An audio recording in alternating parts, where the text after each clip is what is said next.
بسم اللہ الرحمن الرحیم۔ ایک گورکن کی کہانی انہی کی زبانی۔ میں ابا کی جریوں برے ہاتھ غور سے دیکھتا۔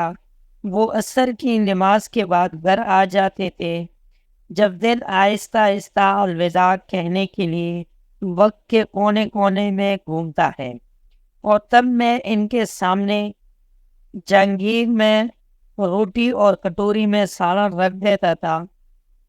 اس وقت میں 11 سال کا تھا۔ وہ آہستہ آہستہ نوالے لیتے، میں ان کے ہاتھ غور سے دیکھتا۔ اب تو جریوں میں مٹی بھر گئی تھی، یوں جیسے لکیریں مٹنے والی ہو۔ ابا میری آواز، بولو بیٹا۔ ابا سفید بالوں بڑا سر اٹھاتے، آپ کے ہاتھوں میں مٹی لگی ہوئی ہے، کہنے کو ایک جملہ لیکن اس کے اندر کئی سوال پوشیدہ تھے۔ لوگوں کی گھر بناتے بناتے اب تو مٹی ہو گئے ہیں۔ ابا دیری سے مسکرا دیتے، ابا آپ کیوں کرتے ہیں؟ میں جنجلال جاتا۔ تب میں سوچتا تھا وہ سب لوگ وہاں سے کدھر جاتے ہیں؟ مجھے روز ابا کو آتے دیکھ کر وحشت ہوتی تھی۔ یعقوب، ابا میرا نام لیتے، خاک کی امانت ہے، خاک کو لٹانا ہے۔ ایک نامحسوس سی اداسی مٹی کی دیوار پر اتر آتی تھی۔ تجھے پتہ ہے یعقوب؟ ابا ٹھہر جاتے۔ میں مٹی پر انگلیوں سے دائرہ بناتی ہوئی رک کر انہیں دیکھتا۔ میں روز یہ دیکھتا ہوں کہ خاک کے اوپر سے نیچے تک کا سفر کیسے کیا جاتا ہے، اور اوپر سے نیچے وہ الفاظ تھے جو میرے حلق میں اٹک جاتے تھے۔ میں روز نگلنے کی کوشش کرتا، روز اٹک جاتے، اور وقت دور کھڑا میری طرف سگار مسکراہٹ کے ساتھ دیکھتا رہتا۔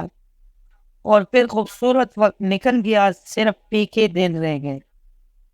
بہار نے خزان کے ساتھ ہاتھ ملا لیا، اور میں حیران رہ گیا جب ہر رنگ پہ سیاہ رنگ چھا گیا۔ ابا کی قبر پر لوگ کھڑے باتیں کر رہے تھے، اور ابا صرف ابا ہی نہیں، ماں بائی غرض کے۔ میں ہر رشتے کی کمی ان کے ذات سے پوری کرتا تھا۔ تازہ تازہ مٹی میرے کائنات سمیٹے بکھر رہی تھی۔ اگلے دن وہی بیلچہ اور دوسرے آواز میں مجھے تھما دی گئے۔ ابا کے بعد نیا گھٹن میں تھا۔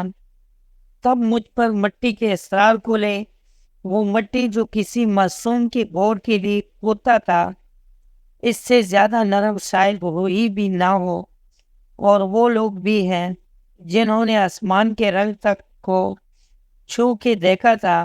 ان کے لیے میں بڑے بڑے پتھر نکال نکال کر تک جاتا ہوں، تب کہیں جا کر ان کے لیے جگہ بنتی ہے۔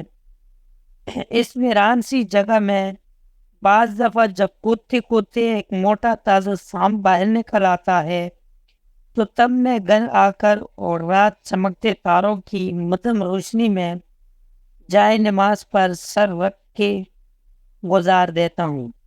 کئی کسی قبر کو اتنا سجا دیا جاتا ہے کہ وہ قبر نہیں لگتی، لیکن وہ ویران رہ جاتی ہے۔ اس پہ کبھی دعا کے لیے اٹھنے والے ہاتھ نہیں آتے۔ رؤوف صاحب کی قبر پر روز سوراخ بن جاتے تھے۔ میں دور سے ان کے بیٹے کو آتے دیکھ کر قبرستان کی پچھلے طرف والی سڑک پر آ گیا۔ وہ 21-22 سال کا نوجوان تھا۔ میں نے اس کو پکارا۔ پوری بات سننے کے بعد، اب میں کیا کر سکتا ہوں؟ ڈیڈ نے خود اپنے لیے کوئی اچھا کام نہیں کیا۔ کبھی تائے لہجے میں بولا، آپ کریں نا ان کی قبر پر دعا، میرے کرنے سے کیا فرق پڑے گا؟ ویسے بھی انہیں کون سا پتہ چلے گا کہ میں آیا تھا؟ اور میں نے فاتحہ دعا واٹ ایوار پڑھا، اور وہ بے پرواہی سے ہاتھ ہلاتا بائک ایک تار پر بگاتا چلا گیا۔ میں وہی کھڑا کا کھڑا رہ گیا۔ یہ وہ سڑک ہے جس پر ہر وقت لوگ چلتے رہتے ہیں، خوشحال خوشخرم بے فکر لوگ۔ جب کہکیے لگاتے ہوئے قبرستان کے ساتھ سے گزر جاتے ہیں، تو میں جانتا ہوں کونے پر لگا وہ بڑا درخت اپنی شاخیں پھیلا کر ہنستا ہے۔ دیوار کے ساتھ جمع کر کے رکھی ہوئی پتھر ایک دوسرے کو معنی خیز سے اشارے کرتے ہیں اور کہتے ہیں ان کی طرف انگلیاں اٹھاتے ہیں، لیکن وہ اس سب سے بے نیاز زمین پر جب قدموں کے نشان بنا کر تیز تیز چلتے ہوئے میرے نظروں سے دور ہو جاتے ہیں تو پیچھے سے قبرستان کی مٹی پکار کی کہتی ہے، کب تک مجھ سے دور ہو گئے؟ رؤوف صاحب کا بیٹا بھی ایکسیڈنٹ میں چلا گیا اور ایک کروری مٹی سے پتھر نکال کر میں ہانپ گیا تھا، پھر اس کا گھر بن گیا۔ 3 روز گزرنے کے بعد ایک سانپ نکلا، اگلے 2 دن بعد پھر دوسرا سانپ۔ لگاتار سانپوں کو دیکھنے کے بعد جب میں ان کے در پر آ گیا تو اس کا بڑا بھائی باہر نکل رہا تھا۔